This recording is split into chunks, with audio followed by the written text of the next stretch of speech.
দেশে এবং দেশের বাইরে যেখান থেকে মাই টিভি দেখছেন আপনাদের সবাইকে সালাম, আসসালামু আলাইকুম। আশা করি আপনারা সবাই ভালো আছেন। সমাজে চলমান অনিয়ম অপরাধ আর ভালো মানুষের মুখোশ পরে যারা দুর্নীতি করে তাদের মুখোশ উন্মোচনে মাই টিভির এই বিশেষ আয়োজন, আপনাদের প্রিয় অনুষ্ঠান মুখোশ। সঙ্গে আছি আমি আতিকুর রহমান।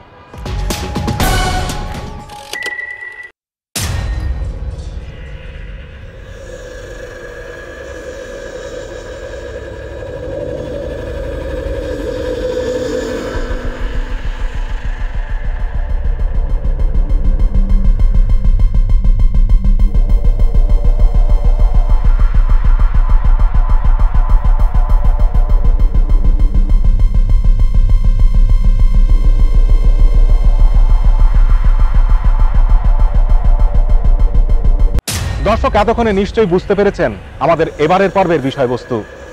দেশের সরকারি হাসপাতালগুলোতে রোগীদের খাবার নিয়ে চলছে নয়-ছয়।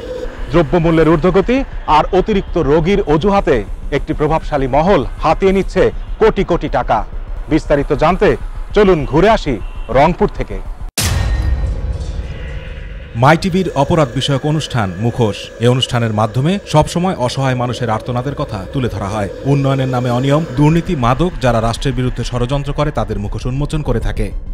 মোট কথা, দেশ ও মানুষের কথা তুলে ধরে অপরাধীর টুটি চেপে ধরা, এটাই অঙ্গীকার। বিভিন্ন অনিয়ম অপরাধ তুলে ধরার কারণেই বেশ কিছুদিন থেকে মাই টিভির মুখোশ টিমের কাছে অভিযোগ আসে বিভিন্ন হাসপাতালের অসহায় গরিব রোগীদের সঙ্গে হচ্ছে প্রতারণা। অর্থাৎ প্রতিটি সরকারি হাসপাতালেই রোগীদের খাবারের জন্য সরকারের বরাদ্দ থাকে, কিন্তু দুর্ভাগ্য রোগীদের নামে মাত্র খাবার দিলেও বেশিরভাগ টাকা চলে যাচ্ছে ঠিকাদার ও সংশ্লিষ্ট ব্যক্তিদের পকেটে। মাই টিভির মুখোশ টিম রংপুর হাসপাতালে কথা হয় রোগীদের সঙ্গে। হ্যাঁ, খাওয়ার মতো মোটামুটি ভালো হয়, খাওয়া যায়, কিন্তু একাদ দিন হতে ডিস্টার্ব হয়, ওটা তো হতে দিতে দেরে গরম না হয়ে যাবে বেশি। দ্রব্যমূল্যের ঊর্ধ্বগতির দোহাই দিয়ে কোনো মতে চলছে রোগীদের খাবার। তবে অভিযোগ, প্রতিদিন নয়, 2-1 দিন পর পর একজন রোগী খাবার পেলেও তা মানসম্মত নয়। এই ওয়ার্ড থেকে একটা প্লেট গেছে আমার, খালি সব তরকারি ওরা পাতিলে করিয়া ভরায় বসায় নিয়ে যাচ্ছে। Civil surgeon doctor Shamim Ahmed দুষলেন দ্রব্যমূল্যকে। দ্রব্যমূল্য যদিও বেড়েছে, আর আমাদের সাধারণত নর্মাল খাবার 125 টাকা করে, আর উন্নত মানের খাবার 250 টাকা করে আমরা বর্তমানে এই বরাদ্দের উপরে আমরা টেন্ডার করে আমরা ঠিকাদারের মাধ্যমে খাবার সাপ্লাই প্রতিটা উপজেলার মাধ্যমে দিচ্ছি। হাসপাতালটির সহকারী পরিচালক ডাক্তার মোস্তফা জামান বলছেন, 125 টাকায় মানসম্মত খাবার দেওয়া কঠিন কাজ। চিকিৎসকরা বলছেন, খাবারের মান নিয়ন্ত্রণে তাদের তদারকি বাড়ানো হবে। 125 টাকা প্রতিদিনের সকাল, দুপুর এবং রাতের খাবারের জন্য। সেই দিক থেকে আমরা এই পরিমাণ অর্থ দিয়ে সর্বোচ্চটুকু দেওয়ার চেষ্টা করতেছি। এই ক্ষেত্রে আমার দিক থেকে আমি মনে করি যে আমি সর্বোচ্চ চেষ্টা করতেছি খাবারের মানটাকে অক্ষুণ্ণ রাখার জন্য। এবং শুধু খাবারের মান অক্ষুণ্ণ রাখাই না, সেই খাবারটা আমি নিজেই খাবারের মাধ্যমে পরীক্ষা করে আমি নিশ্চিত করি মানটাকে, যেখানে আমি নিজেই খাবারটা খাই, যাতে অন্য যারা রোগী আসে বিভিন্ন জায়গা থেকে তারাও সেই খাবারটা খেতে পারে। আমি যদি খেতে পারি তারাও খাবে। তো সেই দিক থেকে আমি মনে করি যে আমাদের এখানকার খাবারের মান অনেক অংশেই ভালো আছে। আমি আমার আরেকজন যে এমওডিসি আছে ওকে নিয়ে রান্না করে যাই, গিয়ে আমরা দেখি ওদেরকে দিক নির্দেশনা বা খাবারগুলো আগের কতটুকু আগের, মানে আপনার নগদ টাটকা খাবার কিনা এটা দেখি। আর হচ্ছে রুগীদের সাথে আমরা আমিও বেসিক্যালি সপ্তাহে 2-1 দিন একটু টেস্ট করে দেখি খাবারগুলো কেমন আছে, মানটা কেমন আছে, দুর্গন্ধযুক্ত খাবার দিচ্ছে কিনা, মশলাগুলো কেমন আছে। অনেক সচেষ্ট, রোগীরা যেন ভালো খাবার পায়, স্বাস্থ্যসম্মত খাবার পায়। আসলে এই 125 টাকা এটা অনেক কঠিন ব্যাপার। 125 টাকা 3 বেলার খাবার দেওয়া, এটা চাহিদাটা ধরে রাখা খুবই টাফ। আমাদের মনে হয় যদি আমরা বেশি বাজেট থাকতো আমরা আরও রোগীদের জন্য আরও উন্নত মানের আরও ভালো খাবার দিতাম। বরিশাল হাসপাতালেও একই চিত্র, খাবার নিয়ে অভিযোগ রোগীদের। একটা রুটি দিছে, একটা ডিম আর দিছে একটা কলা, তাও কলাটা নষ্ট, খাইতে পারে না রোগী। খাবারের মান অতটা ভালো হয় না, খেলে পেটের ভিতরে কেমন জানি একটা বদ হজম বা বড়া বড়া। আর এখানে মনে করেন যে যেইটা রুগীর পাওয়ার কথা সেটা তো পায় না, এই জন্য যার মনে চায় যতটুকু আপনার দেওয়ার ইচ্ছে হইলে দেয়, না মনে চাইলে না দেয়। তাতে যদি একটু কাটা পড়ে, ওই কাটাটুকুই বা একটা হাড় পড়লে হাড়ি একটু কিছুক্ষণ পরে রাইখে খেতে হয়, তাহলে ওইটা খাওয়া যায় না, একটু গন্ধ আসে। নানা অজুহাতে অবৈধ সিন্ডিকেটগুলো নিজেদের পকেট ভারী করছে। একই ঠিকাদার বছরের পর বছর হাসপাতালের খাবারের টেন্ডার নিয়ে চালাচ্ছে নৈরাজ্য। এ বিষয়ে আরো জানবো নিচ্ছি বিরতি, সঙ্গেই থাকুন।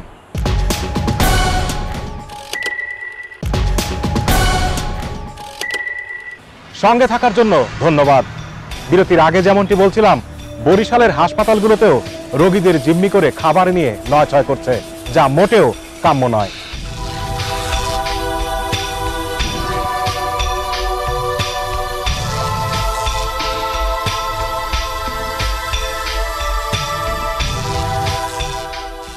বরিশাল সদর হাসপাতালে প্রতিদিন কতজন রোগীকে খাবার দেওয়া হয় এমন প্রশ্ন সামনে আসতেই গোড়ায় গলদ।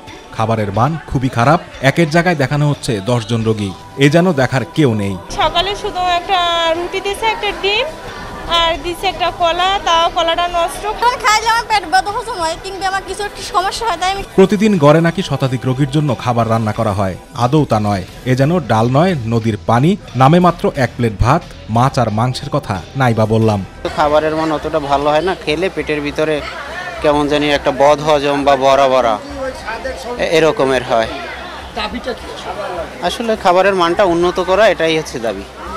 ধরেন বিকেলের খাবার দেয় হলো যাইয়া সন্ধ্যার আগে, কিন্তু মানুষ তো রাত্রে খাবার খায় হলো মিনিমাম 8টার পরে, রাত 8টার পরে, কিন্তু ওই সময় খাবারটা ঘ্রাণ হয়ে যায় ভাতে। অনুসন্ধানে দেখা যায় যে খাবার রান্না করা হয় তা খুবই নিম্নমানের, যা খেতে গরিব অসহায় রোগীদের খুব কষ্ট হয়। একটু কিছুক্ষণ পরে রাইখে খেতে হয়, তাহলে ওইটা খাওয়া যায় না, একটু গন্ধ আসে।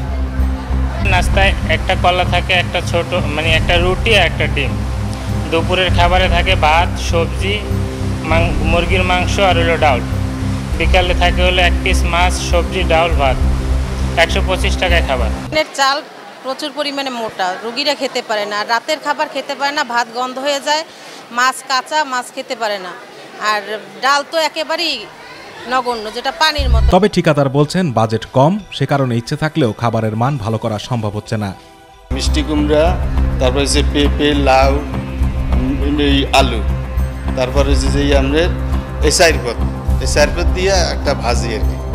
ইনকাম ট্যাক্স এবং ব্যাট গিয়ে আমরা হাতে পাই 105 টাকা। 105 টাকায় এই উদ্যোগতির বাজারে এটা দেওয়া খুবই অসম্ভব এবং লক্ষ লক্ষ টাকা আমরা লস দিচ্ছি। একই চিত্র ভোলার 250 শয্যা জেনারেল হাসপাতালেও দেয়া হচ্ছে নামে মাত্র খাবার, পরিমাণে একেবারেই কম। খাবারের নেই কোনো তালিকা। রোগীর স্বজনদের অভিযোগ, খাবারের নামে রোগীদের সঙ্গে প্রতারণা করা হচ্ছে। কোনো খাবার পাই নাই, শুধু নাস্তা পাইছি। 200 মানুষের খাবার দিছে, আর কোনো মানুষের খাবার দেয় না। আমরা খাবার কই থেকে দেবো? আপনারা আমাদের বিরক্ত করেন কেন?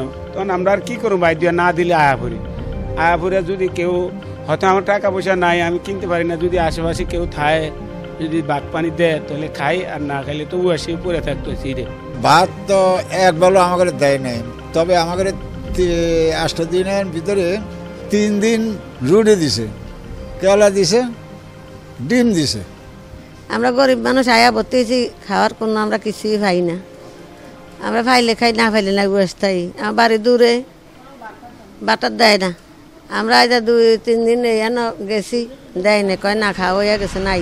হাসপাতালটিতে অনিয়ম এখানেই শেষ নয়, একজন রোগী প্রতিদিন খাবার না পাওয়ারও অভিযোগ রয়েছে। আতঙ্কে গেছি, এরকম আপনারা খাবার পাইবেন না। তো আজকে 5 দিন আইসি, আমরা কি খাবার পাই না? হাসপাতাল আমাকে দেয় না কিছু, আমরা খাইও না, খাইও না। 5 দিনের মধ্যে কোনো আমরা খাইবার কিছু পাই না। এখানে তো বাইরে থেকে কিনে খাইতে হয়, তো আমাদের পকেটে তো অত টাকা পয়সা নাই, আমরা গরিব মানুষ। এই জন্যই সরকারি হাসপাতালের আমরা শরণাপন্ন হয়েছি। আমরা বাতলেয়া দেশের থেকে আইছি, এই মাত্র হবে বাতলেয়া বেশি রুগীর লেগিয়া। আমরা এই যে সরকারি হাসপাতাল আজ ভর্তি করলাম, গরিব মানুষ, ভাত পাই না, আমরা খাবার কোনো জিনিস আমরা পাই না। কেন পাই না? 200 মানুষের খাবার বলে তৈরি করে, ওই বাসে 200 মানুষের খাওয়ান দিয়ে দেয়, খাবার চাইতে গেলে আপনাকে খাবার আমরা তৈরি করি না। এটা করলে তারপরে আমরা ফিরে আয়া পড়ি।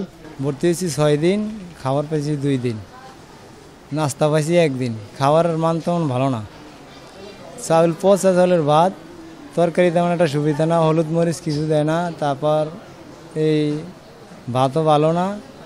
আর ওই নাস্তা দিছে একদিন 2টা রুটি দিছে, খাওয়া যায় না, আর একটা কলা দিছে পচা, ডিম দিছে একটা। এই খাওয়ার তেমন সুবিধা নেই, খাই কি বাঁচা যায় নাকি মেডিকেল? একবারে খেলে আরও অসুস্থ হয়ে যায় রুগী। তার জন্য আমি যেই খাবার দিছি আমি খাই নাই, আমি ফালাই দিছি এতে। আমি আমার বাসার থেকে বাড়ির থেকে কিনে খাইছি। এমন অভিযোগও রয়েছে একজনের খাবার খেতে হচ্ছে ৫ জনকে, কারণ খাবারের পরিমাণ একেবারেই কম। এক্ষেত্রে হাসপাতাল কর্তৃপক্ষ নীরব ভূমিকা পালন করছেন। 250 বেডের অনুমোদনও নাই বা 250 বেডের এগেনস্টে বরাদ্দও নাই। এই জন্য আমার ইচ্ছা থাকা সত্ত্বেও 250 রুগীর আমি খাওয়াইতে পারতেছি না, 100 রুগীরই খাওয়াইছি। সঙ্গত কারণেই রুগী থাকে আমার 250, মাঝে মাঝে তার চেয়েও বেশি থাকে, বাকিরা পায় না। আর আপনারা জানেন যে সারা বিশ্বে দিনকে দিন খাদ্যশস্যের দাম বাড়তেছে, বিভিন্ন আইটেমের মাছ, মাংস, চাল, এবং রোগী পিছে তো বরাদ্দ আছে, পাহাড়ের বরাদ্দ আছে, বরাদ্দ তো বাড়ে না। তো বরাদ্দটা ওইভাবেই আছে, সরকার যখন আবার বাড়াবে এরকম। তাহলে আমাদের বরাদ্দ অনুযায়ী যতটুকু দেওয়ার কথা আমরা সেটা নিজেরা, আমাদের অফিসার আছে, কর্মচারী আছে, তারা মাপে রাখে। এবং খাদ্যের মান আমার, আমি তো ডেইলি ওই টেস্টিং ডায়েট পাই এবং টেস্ট করি, আমি একা এই রুমেই করি, এবং খাদ্যের মান ভালো, বরাদ্দ অনুযায়ী বেশ ভালো। এতে গেল বরিশাল আর ভোলার হাসপাতালগুলোর পরিস্থিতি। এবার দেখব খুলনা মেডিকেল কলেজ হাসপাতালের অবস্থা। তবে তার আগে নিব ছোট্ট একটি বিরতি। কোথাও যাবেন না, আমাদের সঙ্গেই থাকুন।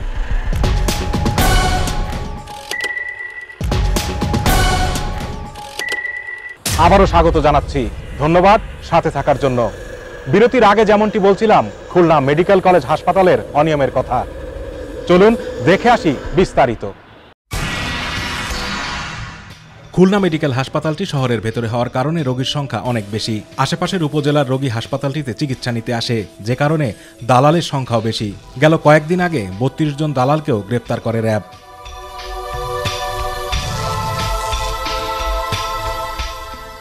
তবে হাসপাতালগুলোর রোগীর পুষ্টির চাহিদা পূরণ হচ্ছে না। বাজেট অনুযায়ী খাবার দেয়া হচ্ছে বলে দাবি কর্তৃপক্ষের। অজুহাত একটাই, দ্রব্যমূল্য। তারপরও 125 টাকায় ম্যানেজের কথা বলছে তারা। যেভাবে চালাচ্ছে আসলে আমাদের অনেক কষ্ট হচ্ছে। আমাদের সরকার মাত্র 125 টাকা বাজেট করেছে। সেই 125 টাকার যে খাবার, আসলে বর্তমান যে দ্রব্যমূল্য যে দাম, তাতে আমরা 3 বেলা 125 টাকা খাওয়া নিয়ে আমাদের অনেক কষ্ট হচ্ছে। মানে যেটা সম্ভব না, সেটা আমাকে সম্ভব করে নিতে হচ্ছে, যেহেতু রোগীদের বুঝিয়ে নিতে হচ্ছে যে দ্রব্যমূল্য দাম বেশি, আমরা দাম বাড়িছে, মাল কমে গেছে, আমরা সেভাবে আপনাদের খাওয়াচ্ছি। খাবারের মান নিয়ে প্রশ্ন রয়েছে রোগী ও স্বজনদের। ভালো খাবারের দাবি জানালেন রোগীরা। খাইলে অনেক সময় খেতে পারি না, পেটের সমস্যা হয়, শারীরিক প্রতিবন্ধী, খাবারের মানটা একটু ভালো হইলে ভালো হয় আর কি। সাধারণত রোগীদের জন্য যে খাবারটা দেওয়া হয়, খাবারটা একটু উন্নত মানের হলে খুব ভালো হয়। কারণ খাবারটা যে খাবার দেয়, দুপুরে যে মাছটা দিছে, তা বাটির ভিতরে আপনি চশমা না পড়লে আপনি দেখতে পারবেন না যে মাছটা কত বড়। আমি তো কালকে মানে মোবাইলে তুলেও রাখছি, আপনার যে একটা ছবি তুলে রাখছিলাম, এই দেখেন, এই যে এসে বাটি, এর ভিতরে একটা মাছ দিছে, মাছটা খুঁজে পাওয়া যাবে। যেমন বড় দূরের থেকে রুগী আসে, দেখেন কারোর কেউ ভাত দেওয়ার মতন নাই, হয়তো কটা ভাত বেশি দিল, তরকারি বেশি দিল, সেও খাইতে পারলো, তার রুগীও খেতে পারলো। এই পরিবেশটা করা উচিত। হাসপাতাল কর্তৃপক্ষ বলছে স্বল্প টাকা হলেও খাবার নিয়ে মনিটরিং আছে। আমাদের যদিও হাসপাতালটা 500 বেডের, তবে এখানে ভর্তি থাকে 1300 থেকে 1500 রুগী।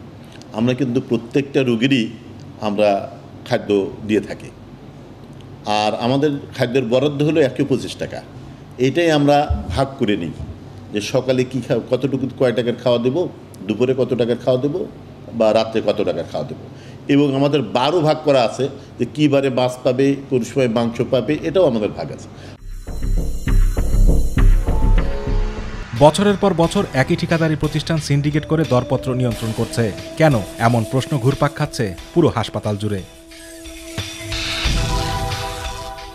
দেশে এমন অসংখ্য হাসপাতাল আছে যেগুলো সিন্ডিকেটের কবলে পড়ে রোগীদের খাবার নিয়ে অনিয়ম করছে। কিন্তু প্রশ্ন থেকে যায়, কবে এসব অনিয়মের দিকে নজর দেবেন কর্তৃপক্ষ? অনিয়মকারীরা কি জবাব দেবেন স্রষ্টার কাছে মৃত্যুর পরে? দর্শক, আবারও দেখা হবে নতুন কোনো অনিয়মের খবর নিয়ে। সে পর্যন্ত চোখ রাখুন মাই টিভির পর্দায়। আল্লাহ হাফেজ।